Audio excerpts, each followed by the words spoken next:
ትናንቱ አርሰናል እጅግ በጣም የሚደንቅ አርቴታ ባለፈው ፋየር ያሉት ትክክለኛ መገለጫ የትናንቱ ጨዋታ ነው። በእርግጠኛነት አብዛኞቹ የአርሰናል ደጋፊዎች በትናንቱ ጨዋታ ያዝናሉ ብዬ አልጠብቅም። ምክንያቱም አርሰናል በጣም ጥሩ ነበር። እንዲህ ብለን የምትወጣለት አይደለም።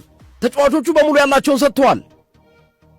አርቴታ እንዳሰልጣኝ ማድረግ ያለበትን አድርጓል። ያውም ባልተጠበቀ አጨዋወት ስልት መጥቶ የብዙዎቹን ግምት ፉርሽ ያደረገ እንቅስቃሴ አድርጓል። ስለዚህ ትናንት አርሰናል አንዱ ማንሳት የሚቻለው ነገር እድለኛ ያልነበረ ክለብ ነው። በትናንቱ ጨዋታ አንዳንዴ እድል የምታጣባቸው ክስተቶች አሉ። ትናንት አርሰናል እድለኛ አልነበረም። የኢብሪቺ ኢዜ ሹት ዶናሩማን አልፎታል። ዶናሩማ እጁን ሰንዝሮ አልፎታል፣ ግን ብረት ነው የመለሰው። ማንቸስተር ሲቲ በነገራችን ላይ ታችሁት ከሆነ ፈርስት ሃፍ ነው የተሻለው አጋጣሚዎች ብረት የገጨበት አጋጣሚና ራያ ዙሮ ኳሷን ያዛት ፈርስት ሃፍ ላይ የነበረ ክስተት ነው።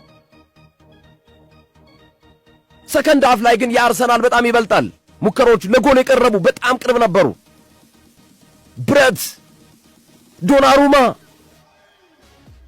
የመጨረሻዎቹን 7 ደቂቃዎች አስታውሱ። አርሰናል ጨምቆ ነው። ማንቸስተር ሲቲ በዛ ደረጃ አፈግፍጎ ያውቃል? የለማ ሮድሪ የለማ